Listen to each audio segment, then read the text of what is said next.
आज फिर कोई भी नहीं आया। मेरी सारी मिठाई कब बिकेगी?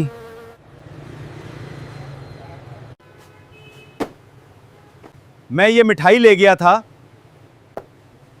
इसका जायका खराब है। इतने पैसे लगाकर स्वीट्स का कारोबार किया और वो भी नहीं ठीक से चल रहा। अब क्या करूं?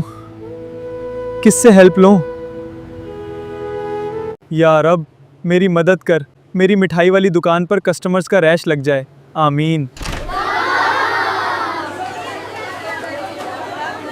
एक दिन एक माहिर हलवाई दुकान पर आता है। वो लड़के से मुलाजमत मांगता है। लड़का उसका हुनर देखकर हैरान रह जाता है और फौरन उसको नौकरी पर रख लेता है। अब दुकान चमकेगी। कई लजीज और नई मिठाइयां बनाता है। फिर उसके कस्टमर्स का रैश लग जाता है। वो नोटों की गठियां जमा करने लगता है। फिर वो लड़का बहुत अमीर हो जाता है और उसकी मिठाई दूसरे शहरों में भी जाने लगती हैं।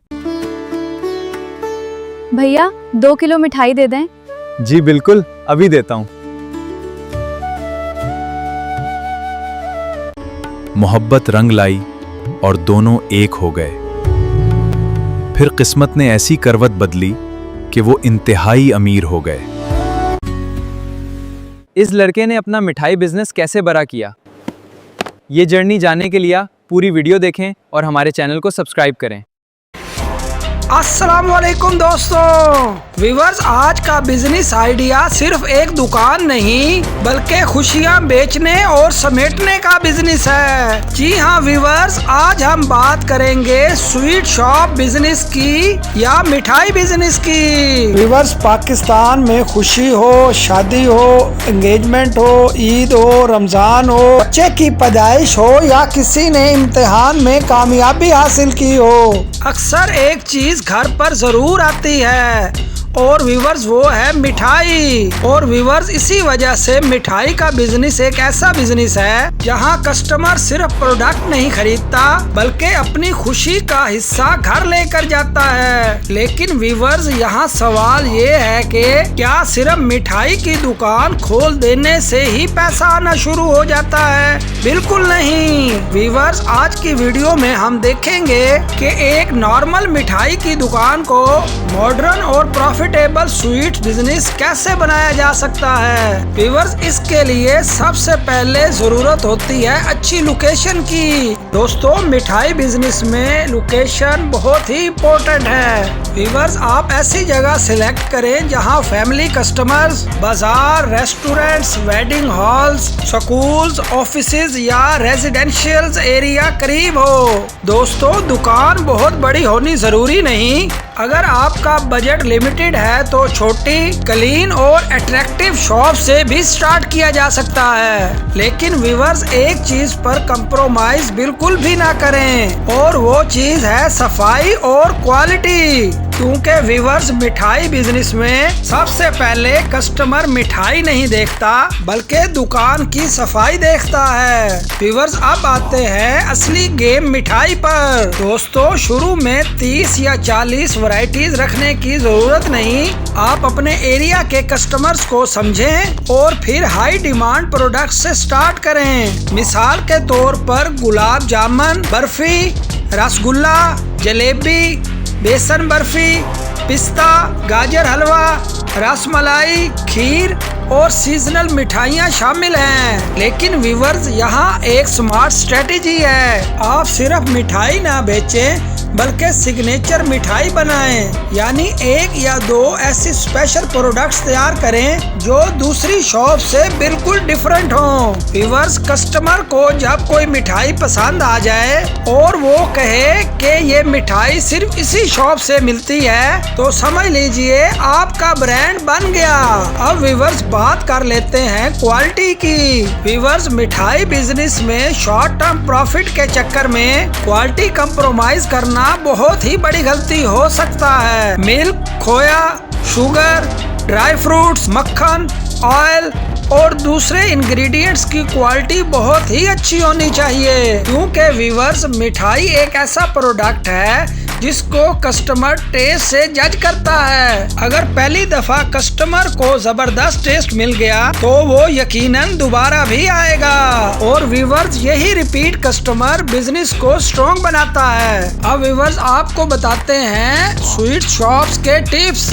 व्यूअर्स, आप मिठाई गिफ्ट बॉक्सेस इंट्रोड्यूस करें। नॉर्मल मिठाई के डिब्बों की बजाय प्रीमियम क्वालिटी के बॉक्सेस बनवाएं। Small box, premium box, family box, Eid box और कारपोरेट गिफ्ट बॉक्स। अब व्यूअर जरा सोचिए, एक कंपनी अपने 50 एम्प्लॉइज के लिए मिठाई ऑर्डर करती है। एक शादी में 300 बॉक्सेस का ऑर्डर मिल जाता है। ईद पर फैमिलीज मल्टीपल बॉक्सेस ऑर्डर करती हैं, यानी कि एक कस्टमर से सिर्फ एक डिब्बा नहीं बल्कि बल्क ऑर्डर्स का चांस भी मिल सकता है। अब व्यूअर्स बात कर लेते हैं वेडिंग ऑर्डर्स की। व्यूअर्स, पाकिस्तान में वेडिंग्स मिठाई बिजनेस के लिए बहुत बड़ी अपॉर्चुनिटी हो सकती है। आप wedding halls, marriage event planners और कैटरर्स से कांटेक्ट कर सकते हैं। व्यूअर्स, आप इसमें डिफरेंट पैकेजेस बना सकते हैं। मिसाल के तौर पर बेसिक पैकेज,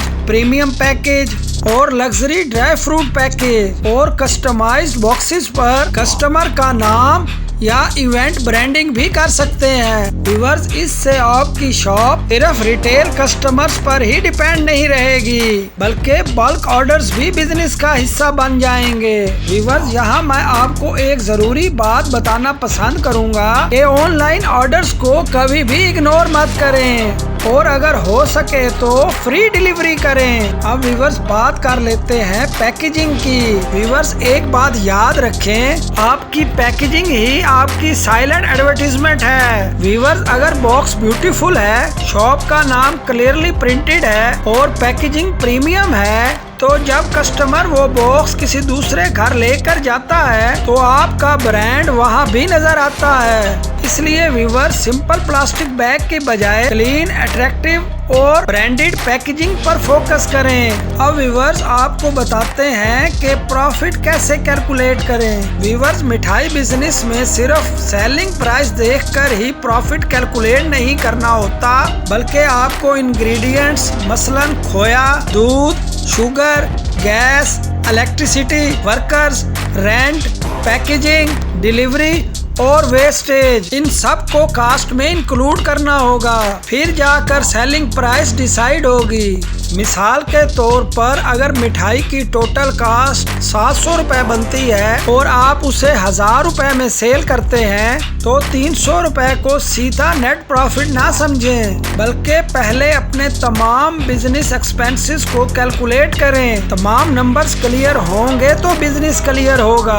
अब व्यूअर्स आपको बताते हैं कि सबसे बड़ी गलती क्या होती है। बिना डिमांड चेक किए बहुत ज्यादा प्रोडक्शन करना। व्यूअर्स, अगर आप 100 किलो मिठाई बना लें और सेल स्लो हो जाए तो वेस्टेज आपका प्रॉफिट खा सकती है, क्योंकि इसमें मिठाई के खराब होने का 100% खदशा रहता है। इसलिए व्यूअर्स, बिगिनिंग में डिमांड को ऑब्जर्व करें। जब आइटम्स फास्ट सेल हो रहे हों तभी उसकी प्रोडक्शन को बढ़ाएं और जो स्लो मूविंग आइटम्स हैं उसकी प्रोडक्शन को कम कर दें। यानी बिजनेस गैस से नहीं बल्कि डाटा से चलाएं। अब व्यूअर्स बात कर लेते हैं कि इस बिजनेस के लिए इन्वेस्टमेंट कितनी हो सकती है। व्यूअर्स, इस बिजनेस की इन्वेस्टमेंट फिक्स नहीं होती। आपका budget, location, shop size, equipment, staff और प्रोडक्शन के हिसाब से चेंज होता रहता है। कोई पर्सन स्मॉल रिटेल काउंटर से स्टार्ट कर सकता है और कोई प्रॉपर प्रोडक्शन किचन के साथ स्टार्ट कर सकता है और कोई पहले होम बेस्ड ऑर्डर से मार्केट टेस्ट करके बाद में शॉप ओपन कर सकता है। व्यूअर्स, मेरी यहाँ एडवाइस ये होगी कि पहले मार्केट समझें फिर इन्वेस्टमेंट करें। सिर्फ दुकान ब्यूटीफुल बनाने की बजाय प्रोडक्ट क्वालिटी और कस्टमर डिमांड पर पैसा लगाएं। व्यूअर्स, स्वीट बिजनेस में असली सक्सेस सिर्फ मिठाई बना लेने से नहीं मिलती, बल्कि टेस्ट प्लस क्वालिटी प्लस सफाई plus packaging plus customer services plus marketing इन सब चीजों के कॉम्बिनेशन से आपके बिजनेस को स्ट्रॉन्ग बनाया जा सकता है। व्यूअर्स, अगर आप अपने कस्टमर्स को एक दफा अच्छी मिठाई खिला देते हैं तो वो बार बार आपकी शॉप पर आने के लिए मजबूर हो जाएगा। दोस्तों, अगर आप पाकिस्तान में एक ऐसा बिजनेस स्टार्ट करना चाहते हैं जहां डेली कस्टमर्स के साथ साथ वेडिंग्स, ईद इवेंट्स और कारपोरेट ऑर्डर का भी पोटेंशियल हो तो मिठाई बिजनेस एक इंटरेस्टिंग ऑप्शन हो सकता है। लेकिन व्यूअर्स, बिजनेस स्टार्ट करने से पहले अपने एरिया की demand, competition, raw material cost, food regulation और टोटल इन्वेस्टमेंट जरूर कैलकुलेट करें। उम्मीद है व्यूअर्स, आज का हमारा व्लॉग आपको पसंद आया होगा। मिलते हैं अगली किसी वीडियो में, तब तक के लिए इजाज़त दीजिए। अल्लाह हाफिज।